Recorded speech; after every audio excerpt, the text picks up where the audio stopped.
Hello, Renew Health Warriors.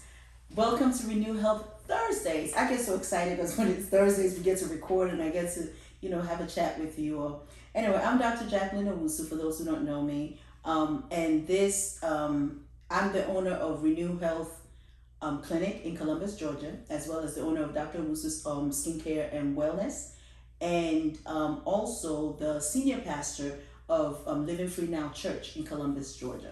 So you can always visit us on a Sunday.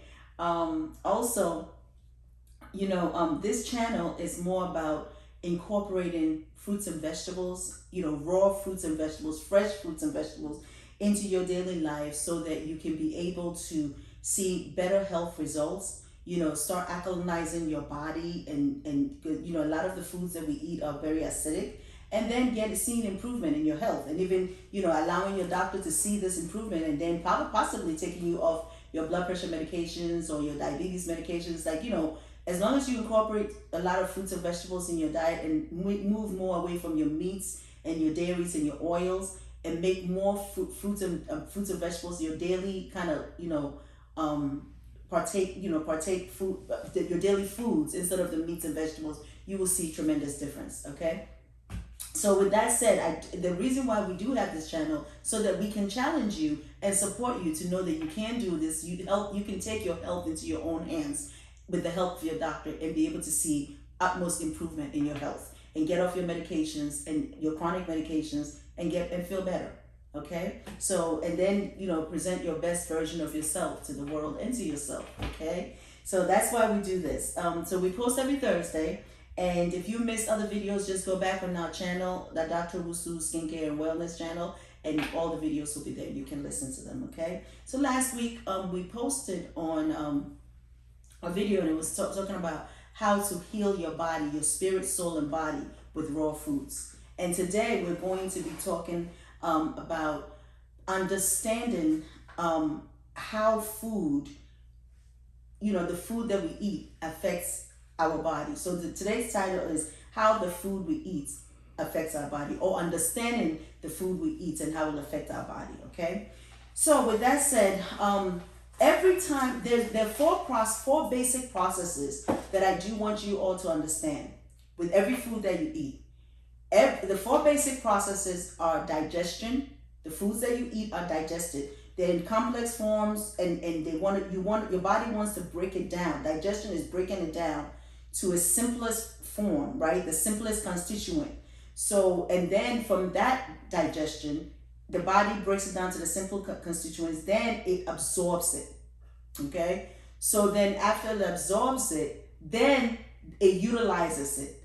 And then after the utilization, then there's elimination, okay? So I want you to, because you could have digestion and it's taking place, then there's absorption into the bloodstream, and then it's part of, once it's absorbed, some are, especially like fiber, it's eliminated. But once it's absorbed, that's the food energy. Remember, I've always said on this channel, there's a difference between food energy and cell energy. So now once it's absorbed into the bloodstream, now the cells then take this food energy, that the building blocks or the materials, and then it turns it into, it takes it into the cell, and then from there it goes through a different processes to produce cell energy, okay, which is ATP. So, and once you get cell energy, that's the utilization of this the food material that you ate.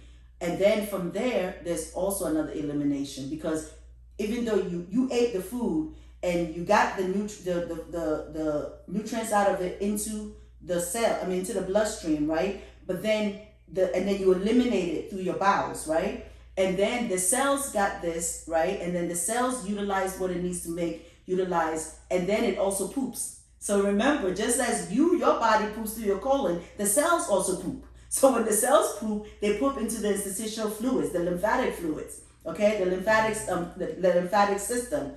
And then what it does is now the lymphatic system is connected to both your kidneys, which eliminates via urine, your bowels, which eliminates via poop, and then the skin, which eliminates via, all the sweating and all this other stuff. And then even your breath, which are the lungs, which eliminates by breathing. Okay, so all of this is very important. So if your lymphatic system is backed up, which is most people, because of the foods that we eat are so acid forming, so the acidosis causes congestions, causes mucus forming, causes all these other problems, causes clumping of your food particles that you eat. All of this backs up your lymphatic system. So you're walking around thinking, I ate, I should get energy, but no, baby, you don't get the energy because you got the food energy, but you didn't get the cell energy. So you're tired all the time, okay? So this is, and then your body's not getting the nutrients. So this is why I wanted us to understand how the food that we're eating impacts us, okay? Impacts our body. So we're gonna start first with digestion. Remember I said there's digestion, there is absorption, there's utilization, and there's elimination. 4. So now we're going to start with digestion. When you eat any type of food, let's say you have a plate of rice, chicken or steak, whatever, and then salad, and then some kind of butter. I'm sure most people cook rice with butter, which you shouldn't, but they do. So let's say you have this. So now you have fat, right? You have fat from the meats as well as from the butter. You have carbohydrates from the rice, right? These are complex carbohydrates. Then you have protein from the meat. So you have carbohydrate from the rice, fats from the meats as well as the butter, and then protein from the meat. Okay, so you have four of these, and 3 of these going on. These are called your macronutrients. MACRONUTRIENTS. Macronutrients. Okay. So you put it in your mouth. So you take a piece of rice, you take, a piece of meat, you take, some whatever, veggies, whatever. Put it in your mouth. You chew it. That's the first step in digestion. Okay? So digestion starts in the mouth. The teeth starts the mastication. That's the first step. It starts breaking down these clumps of food that you put in your mouth. That's why it is important. I don't know if you've ever heard when it said chew your food slowly. That's what that means. Because now your food that you're choosing is going to go down. You're going to swallow it through your esophagus, right? And then it's going to go to the stomach. But before it goes to the stomach, because you have starch in there, which is the carbohydrate, the salivary glands produces an enzyme called amylase. See, I said I wasn't going to make this channel too scientific, but in order for you to understand why I recommend highly fruits, and fresh fruits and fresh vegetables, you have to understand the digestion and how that impacts your body, okay? So the salivary glands then produce this amylase, this enzyme is called amylase, and that enzyme starts the breakdown of the starch, the carbohydrate, okay? And then it forms a whole, it's called like a clump, right? Like a bolus. So then that bolus is swallowed into your esophagus, through your esophagus and into your stomach. In the upper part of your stomach, hydrochloric, the stomach now remember your mouth is alkaline, okay? So the amylase enzyme that was secreted is an alkaline enzyme, okay? So it gets to your stomach, and in your stomach, there's hydrochloric acid. So your stomach stomach is acidic. Remember that, because there's hydrochloric acid, and hydrochloric acid then breaks down pepsinogen to pepsin, which is an enzyme that the stomach that releases, okay? So pepsin now starts the breakdown, pepsin is an acidic enzyme. Then it starts the breakdown, the initial breakdown of the meat that you ate, which is protein. Do you see that? So the protein is not digesting in your mouth. It started digesting in your mouth because your teeth broke it down. But the actual digestion, the enzymatic digestion, where the enzymes start breaking down, it starts in your stomach. So the mouth is alkaline, where the digestion begins, but the carbohydrate digestion is started. And I'm going to take this very slow because I know this is biochemistry, this physiology, and I want you to understand, because that's the only way you're going to understand how food impacts you. So then it goes into your stomach, and in your stomach now, hydrochloric acid, gets the pepsin to help start the breakdown or the initial digestion of your protein, which is meat. Okay, those are your complex amino acids, because the protein is a complex amino acid, and your body can only utilize it when it goes to a simple amino acid, which is the very lowest form. Okay, so now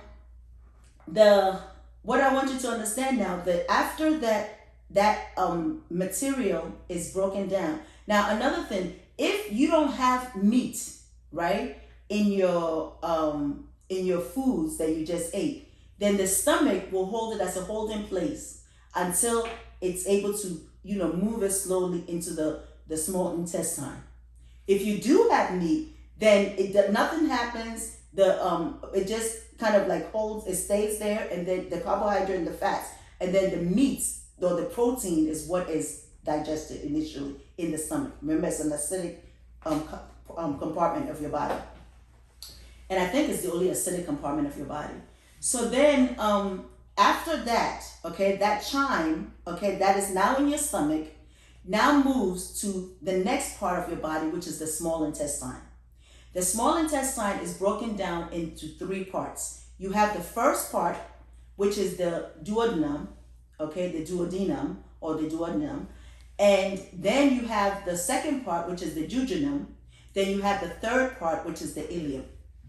In the duodenum or the duodenum, there is the pancreas, okay? Because now remember, there are several organs and glands that are involved in digestion.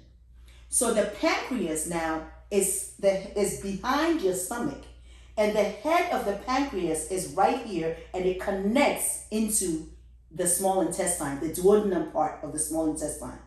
And the tail of the pancreas is back here, okay, by the spleen. So now, when this stomach chyme, which is from the food that the stomach has digested with the protein, and then the rest of it is kind of acidic, is moving down it moves down into the small intestine, the first part, which is the duodenum. The pancreas releases sodium bicarbonate. Sodium bicarbonate then alkalinizes, okay? So it's like you have acid, and now sodium bicarbonate is a base, and it's coming to neutralize the acidity of the stomach thing the stomach chyme that just came out of your stomach, right into the first part of the small intestine. It also produces, so pancreas, remember, so now I just told you the stomach is involved in digestion, the salivary glands is involved, the teeth is involved, right? And the pancreas is now involved. So the pancreas not only releases sodium bicarbonate, the pancreas also releases enzymes. So it releases enzymes that break down the fat further. It also breaks down the carbohydrate further. It also breaks down the protein. So it releases three different kind of enzymes. One to break down fat, one to break down carbohydrate, one to break down or the starch, and one to break down the protein further. So remember, it's already broken down a little bit, but now it's further broken down. Not only does the pancreas releases these enzymes as well as the sodium bicarbonate, the liver makes something called, that green thing that you see is called bile. The liver makes it, and then the liver sends it to the gallbladder, right, to store it. So you see why if you have a gallbladder problem, or if your gallbladder is taken out, then you're going to have problems with digestion. Because the liver makes the bile and then sends it to the gallbladder to store it there. Now, what is the importance of the bile? The bile emulsifies the fat. So the gallbladder has a